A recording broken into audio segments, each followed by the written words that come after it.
They have codes. There's no sizes. All right, so let me get a tape. Yeah, Be let's right get a back. tape measure.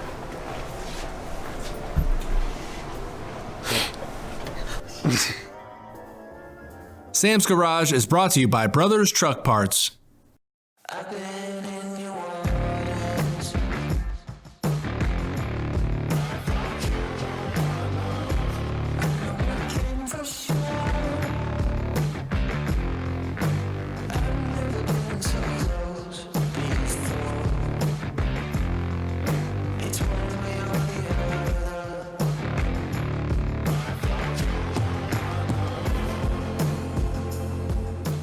On this episode of Sam's Garage, Sam will show us how to unlock horsepower in your Dodge Challenger.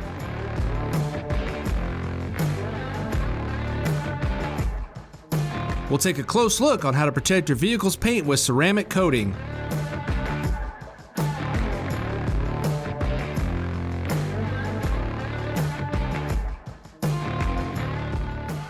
Sam and Kevin get working on the Buick Skylark fuel system. Then Sam and Doug wrap up the cooling system in the Hudson Hornet.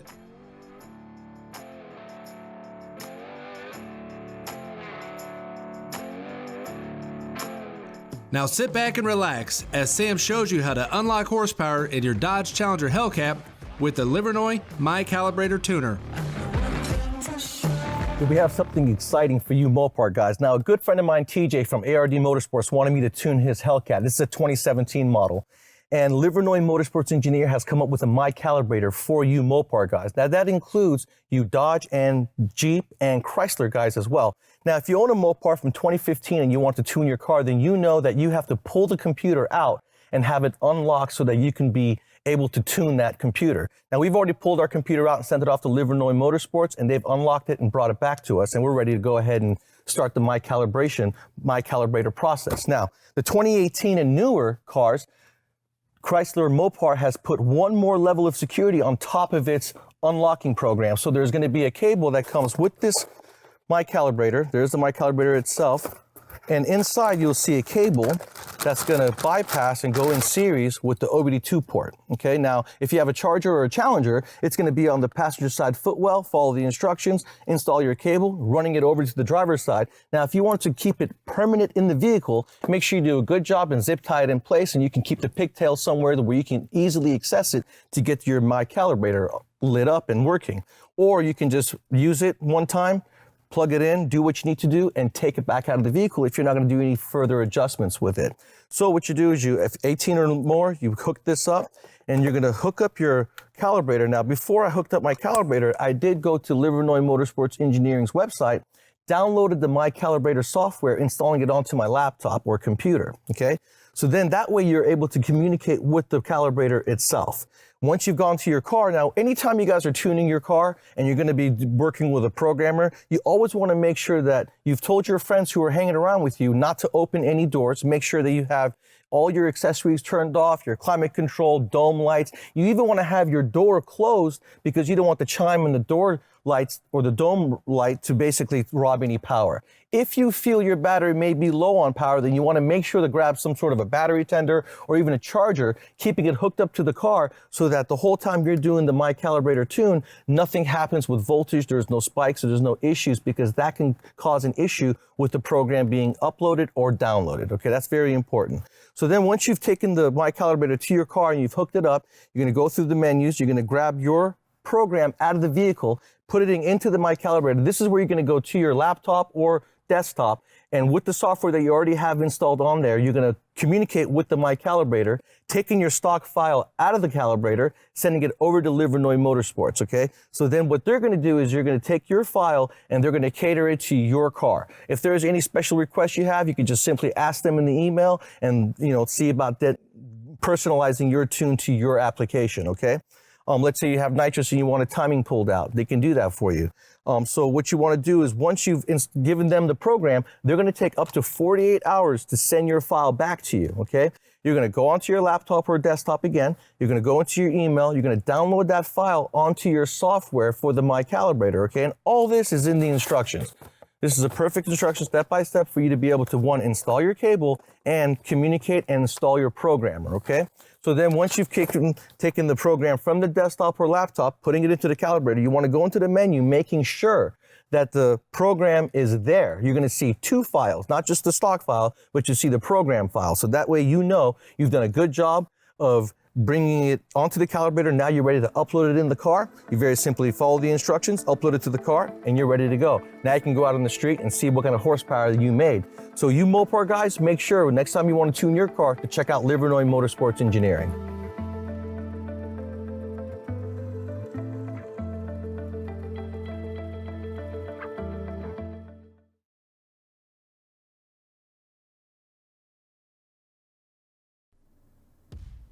Sam's Garage is brought to you by Brothers Truck Parts. Sam's Garage is brought to you by these fine companies.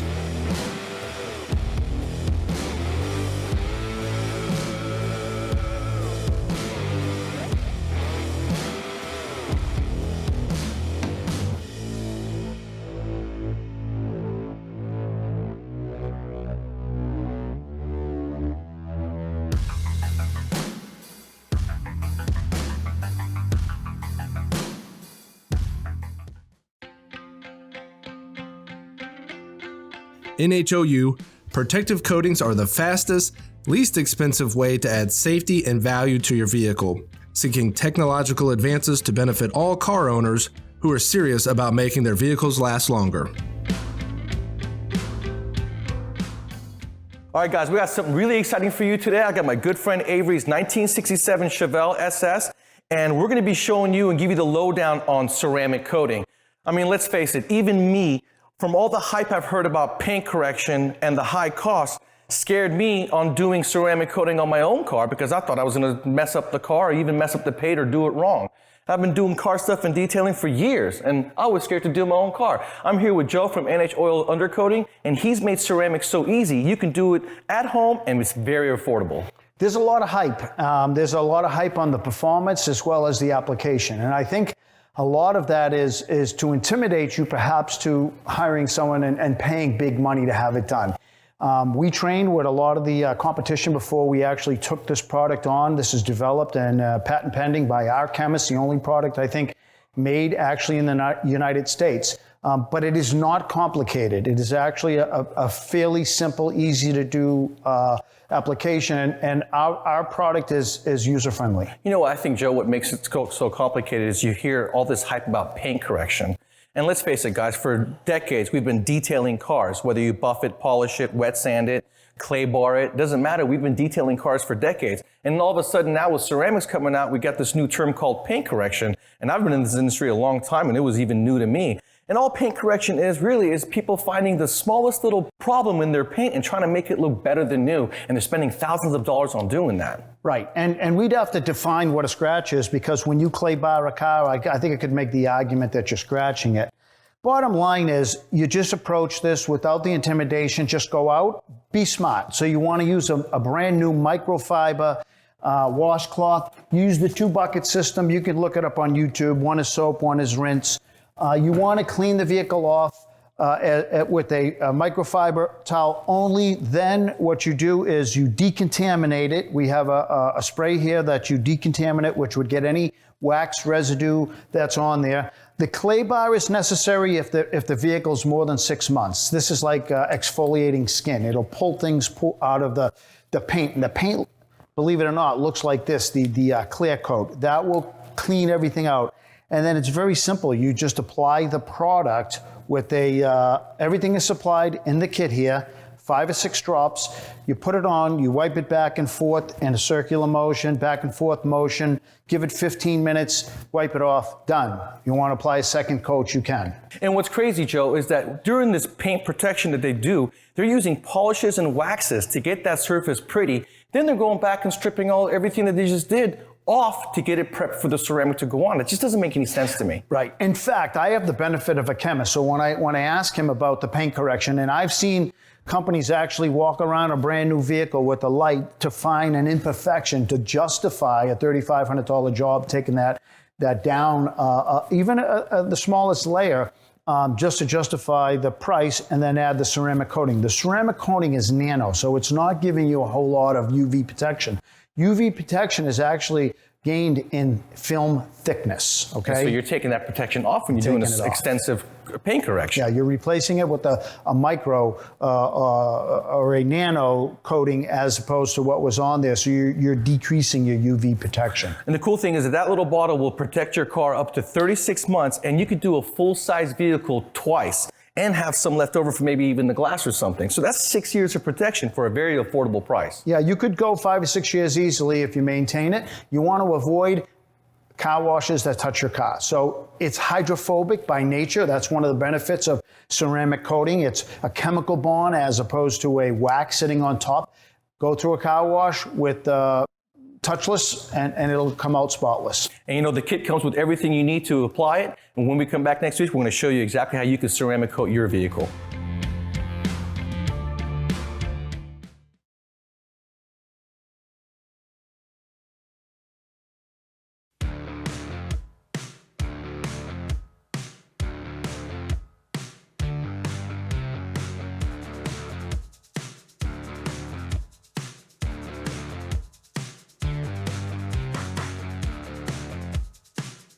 The next thing we're going to do is going to be the fuel system.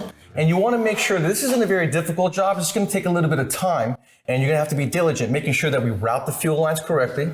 Yeah, I mean, we're going to make sure we've got all the fittings, you know, whether we need 45, 90s, let's just map it out front to back, make sure we have everything we need so we don't have to leave and go get more Always stuff. important to get more fittings. Always make sure that you have extra parts. You can always return those parts, okay? And we're going with Earl fuel system, fuel lines, fuel regulator. Their hose fittings. Yeah, the press lock stuff's unbeatable. Absolutely. And it's good for ethanol. So anytime you guys want to run E85, just add a sensor and we're good to go. Now we have to consider that we're going to be putting an exhaust system on this car. So when we're doing our fuel system and routing it, keep in mind there's going to be an exhaust system. Keep in mind that suspension and the differential is going to go up and down. So you make sure you tuck your lines up and your electricals for your fuel pump up to the car so that the rear end doesn't hit. Right, and make sure all your mounting brackets aren't going to vibrate and rub and get all your fittings into stuff, especially the hoses. And most importantly, make sure that you do those hose fittings ends correctly so you have zero leaks. And using tape when you cut it, it's a good idea. Yeah. Keep everything to get your nuts on. And also using tape on the fittings keeps them from getting scratched because there's a lot of money in that investment and you want to keep it looking good for a long time. Aluminum wrenches if you can do it. Absolutely. And anytime you guys are building a car, there's going to be multiple times where you're going to assemble and disassemble, because that's what you have to do is make sure that everything fits, cut everything correctly to length. And so there are several times where you'll be maybe pulling out the transmission, the engine, the fuel tank. So this is just normal car building procedure. All right, we've got all the fuel lines run to the tank and to our regulator. We're just going to finish mounting the regulator, tighten up these hoses, and then we'll get to the top side of the motor.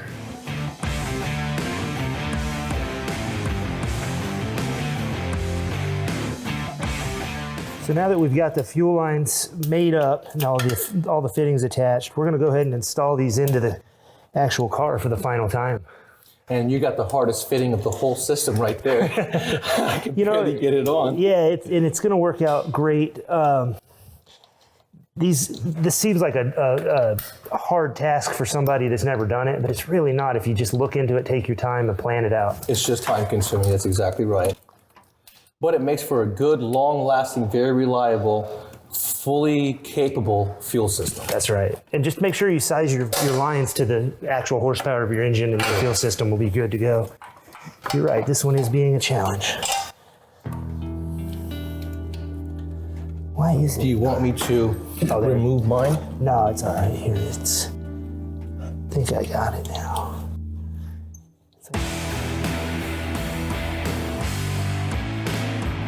So our regulator has an in, a return to the tank, and an out going up to our T, which we're going to split and go to the backs of our rails. On the top side of the motor, we're going to use a T fitting and go to each fuel rail.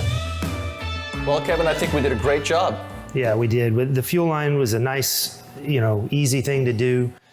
We had our challenges with figuring out the routing, but I think it worked out well. Like you said, you want to make sure to tie everything away, make sure nothing is rubbing on anything to create a hole. The exhaust is away from the fuel line so it doesn't heat up the fuel because that'll cost you horsepower.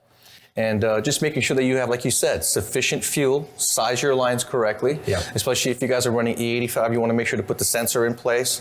You want to make sure to use the right hose that's got the interior that'll handle all the extra fluids. Yeah, and keep in mind that Earl's has an assortment of fittings, 180s, 120s, 90s, 45s. Yep. You can get just about anything you need. And that's why it's a really good idea to really do some planning before you order all your parts. See what you need, because the 120s, the 180s, they come in handy. Yeah, they really do. They really make a nice clean job. Like for instance, if we were going to put a fitting right here and we did a 180 right there, it'd look really good versus a 90 or a 45 coming out the front. Yep, and they got short fittings and they've got bigger fittings and they've got all the sizes you need. So, well, it looks like all we have to do now is going to be the cooling system. We're going to go ahead and get the radiator, hook up our heater hoses, hook up our radiator hoses and our fan, and we're ready to go on to the next step. Yep.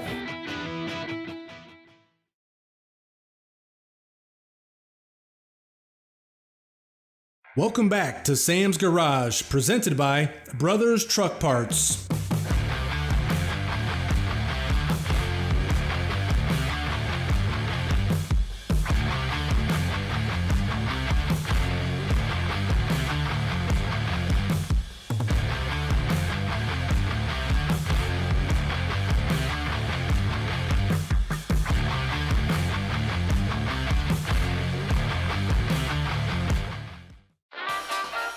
Welcome back to Sam's Garage, where we continue working on the Hudson Hornet project. Sam and Doug Harris install a cooling system to keep that Hudson running nice and cool.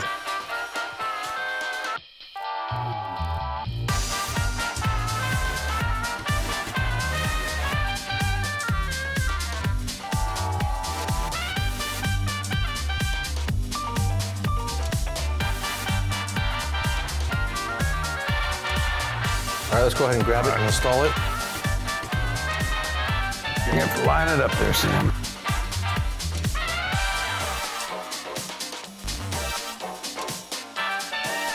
We're going to put a piece of styrofoam protectant in between so we can also protect the fins, because it's up to the fins to keep us cool.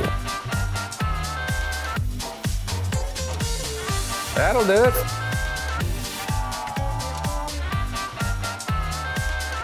We went ahead and installed the radiator. Now, as you can see, we just got the core support on here because Mike is still coming from the body shop to hang everything else. So what we did was we kind of got an idea of where this core support's going to be, because we have to go get upper and lower radiator hoses, right? Yep. And then what we did was we added some foam to the front side of the radiator. And anytime in packaging or you're working on your car, you want to protect the fins. As you can see right here, there's a little discrepancy. Now you want to sure if anything like that happens to you, go back and make sure there's no holes, straighten the fins, and then repaint it black so it looks good. You know, Sam, they actually make a tool for that. Really? It's a fin straightener. It's not just a pick?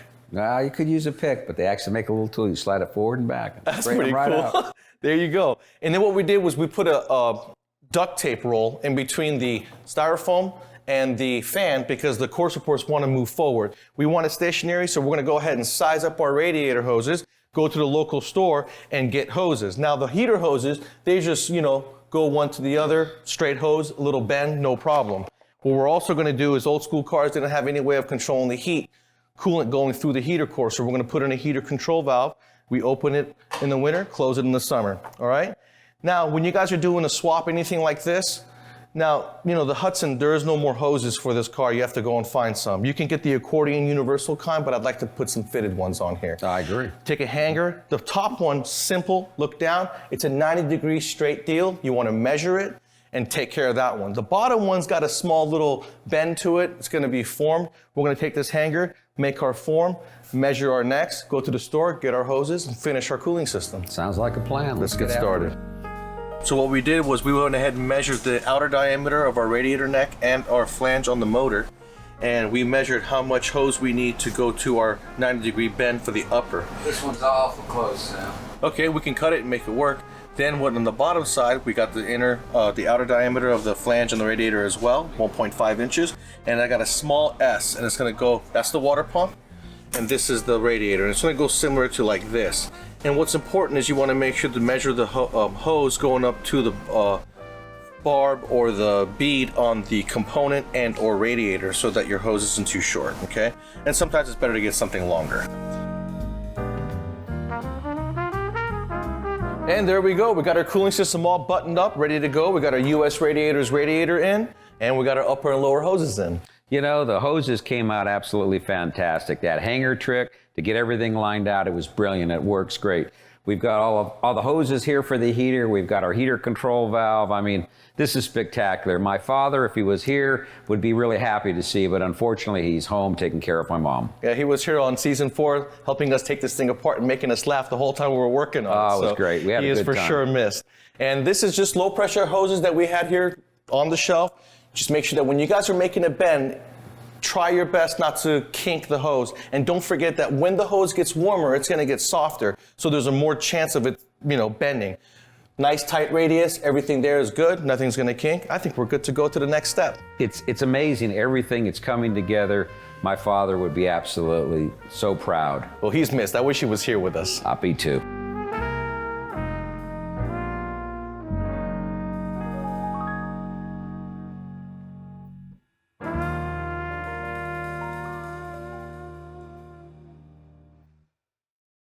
Thanks for tuning in to Sam's Garage.